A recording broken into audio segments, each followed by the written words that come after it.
Assalamualaikum warahmatullahi wabarakatuh. Berjumpa kembali dengan channel media PPKN Online. Bersama saya Pak Anggi, belajar PPKN jadi lebih menyenangkan. Baik, pada pertemuan kali ini kita akan mempelajari materi PPKN kelas 10 bab 2 ya. Sebenarnya dalam bab 2 ini ada 4 subbab ya yang akan kita pelajari. Namun pada pertemuan kali ini yang akan kita pelajari terlebih dahulu adalah subbab pembahasan pertama, yakni tentang wilayah Negara Kesatuan Republik Indonesia.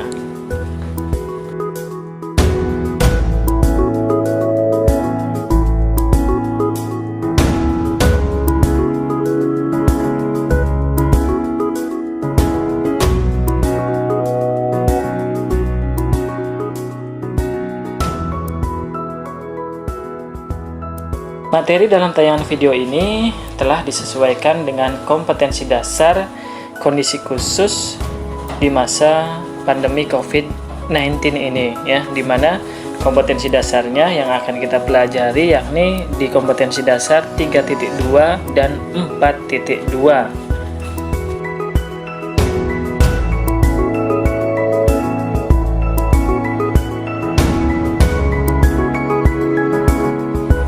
Adapun tujuan yang hendak dicapai, diharapkan peserta didik nantinya dapat menganalisis wilayah Negara Kesatuan Republik Indonesia.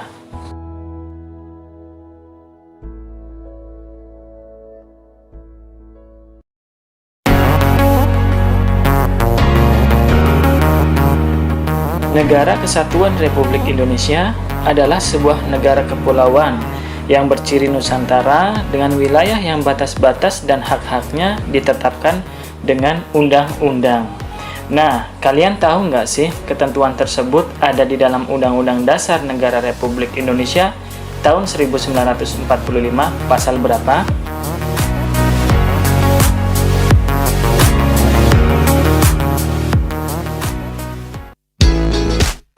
Ketentuan mengenai Indonesia sebagai negara kepulauan yang berciri Nusantara telah ditegaskan dalam pasal 25A Undang-Undang Dasar Negara Republik Indonesia tahun 1945.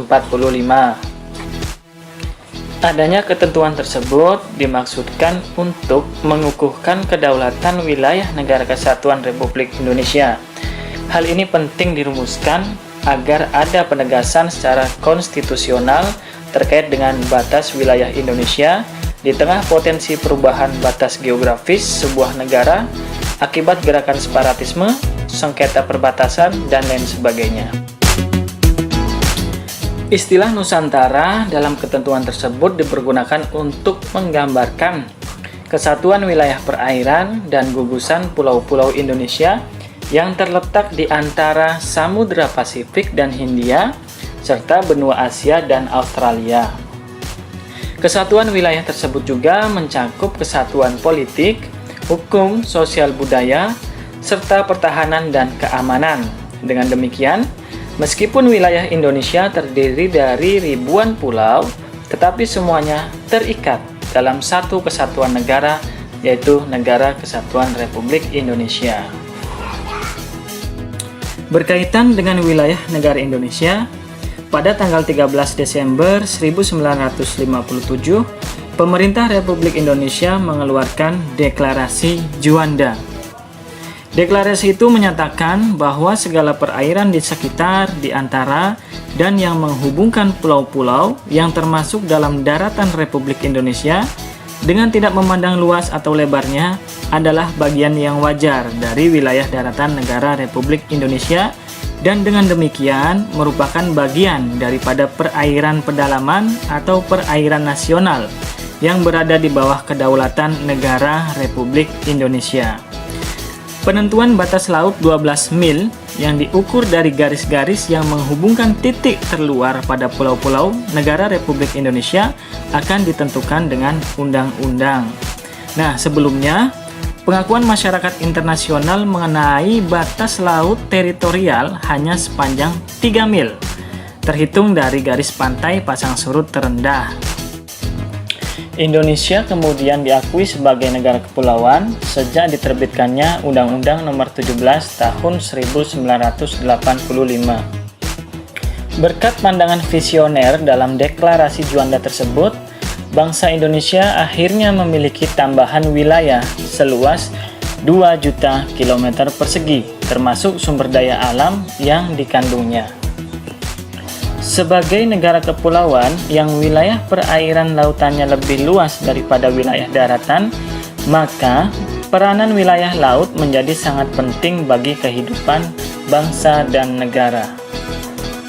Nah, berikut adalah pembaruan peta Negara Kesatuan Republik Indonesia yang berkaitan dengan batas laut Indonesia dengan negara-negara tetangga.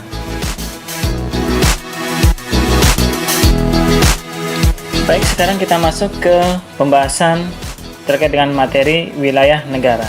Apa sih wilayah negara itu? Dan kalian tahu nggak sih mana saja yang merupakan wilayah negara Kesatuan Republik Indonesia? Wilayah negara adalah daerah yang menunjukkan batas-batas suatu negara, di mana dalam wilayah tersebut negara yang bersangkutan dapat melaksanakan kekuasaannya, sehingga menjadi tempat berlindung sekaligus sebagai tempat bagi pemerintah untuk mengorganisir dan menyelenggarakan pemerintahannya. Adapun wilayah yang dimaksud yang pertama adalah wilayah lautan. Pada umumnya, batas laut teritorial dihitung 3 mil dari pantai pada saat air surut. Pada umumnya, batas laut teritorial dihitung 3 mil dari pantai pada saat air surut. Pada awalnya terdapat dua pandangan pokok mengenai wilayah lautan, yaitu res nullius, konsepsi yang menyatakan bahwa laut itu dapat dimiliki dan diambil oleh setiap negara, dan res communis, di mana laut merupakan milik bersama masyarakat dunia sehingga tidak dapat diambil atau dimiliki oleh masing-masing negara. Yang kemudian dipertegas batas-batasannya berdasar pada hukum laut internasional, meliputi zona ekonomi eksklusif adalah wilayah laut dari suatu negara pantai yang batasnya 200 mil laut diukur dari pantai. Di dalam wilayah ini, negara pantai yang bersangkutan berhak menggali kekayaan alam lautan serta melakukan kegiatan ekonomi tertentu. Kemudian ada zona teritorial yang jaraknya 12 mil laut diukur dari garis lurus yang ditarik dari pantai. Dan terakhir ada landas kontinen yang dimana dalam wilayah ini negara pantai boleh mengadakan eksplorasi dan eksploitasi dengan kewajiban membagi keuntungan dengan masyarakat internasional. Wilayah lautan Indonesia kaya akan sumber dayanya yang sekaligus ini menjadi potensi kekayaan laut Indonesia. Begitu juga dengan wilayah daratan yang tidak kalah dengan potensi lautnya.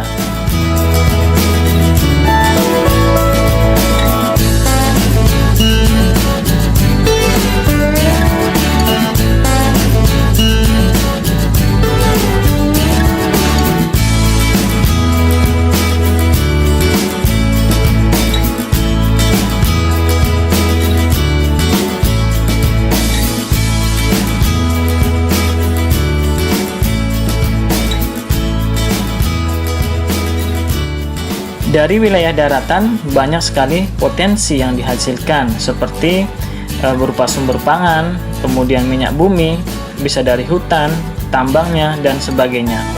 Batas wilayah daratan ini biasanya ditandai dengan papan nama, kemudian ada juga tugu, kemudian ada pagar, garis maupun berbentuk gapura. Ya, ini merupakan tanda yang ada di wilayah daratan ya negara Indonesia yang berbatasan langsung dengan negara tetangga seperti Malaysia, kemudian ada Timur Leste dan Papua Nugini. Selain wilayah lautan dan daratan, Indonesia juga mempunyai kekuasaan atas wilayah udara. Wilayah udara Indonesia adalah ruang udara yang terletak di atas permukaan wilayah daratan dan lautan Republik Indonesia. Berdasarkan Konvensi Chicago tahun 1944 tentang penerbangan sipil internasional, dijelaskan bahwa setiap negara mempunyai kedaulatan yang utuh dan eksklusif di ruang udara yang ada di atas wilayah negaranya. Republik Indonesia juga masih mempunyai satu jenis wilayah lagi, yaitu wilayah ekstrateritorial.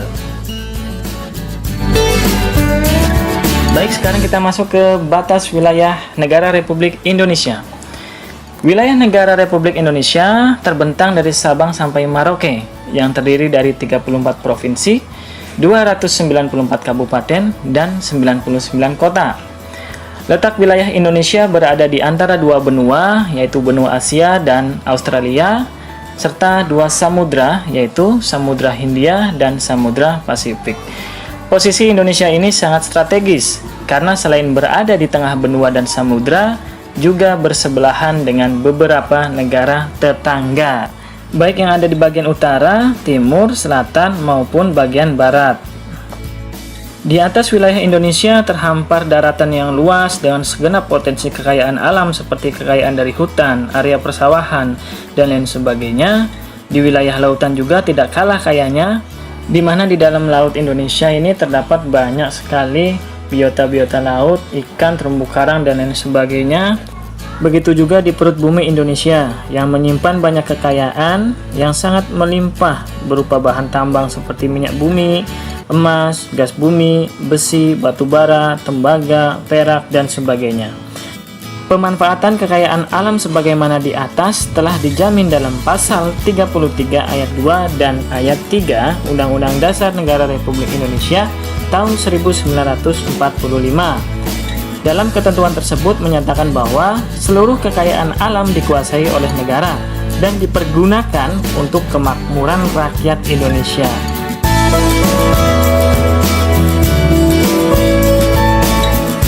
Baik, untuk sub pembahasan materi wilayah negara ya yang ada di bab 2 kelas 10 ya semester 1 sudah selesai kita bahas, dan berikutnya silakan siswa-siswiku sekalian untuk mengerjakan tugas yang terpampang pada layar berikut ya. Silahkan kerjakan secara individual ya. Jelaskan salah satu kewajiban pemerintah dalam pengelolaan sumber daya alam negara Indonesia yang dapat memberikan kesejahteraan bagi rakyatnya.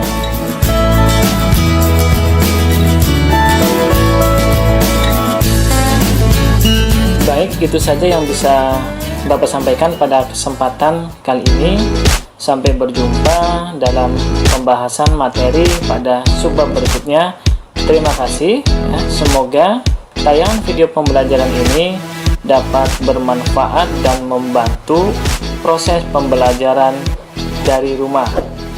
Jangan lupa subscribe, klik lonceng, like, and share. Wassalamualaikum warahmatullahi wabarakatuh.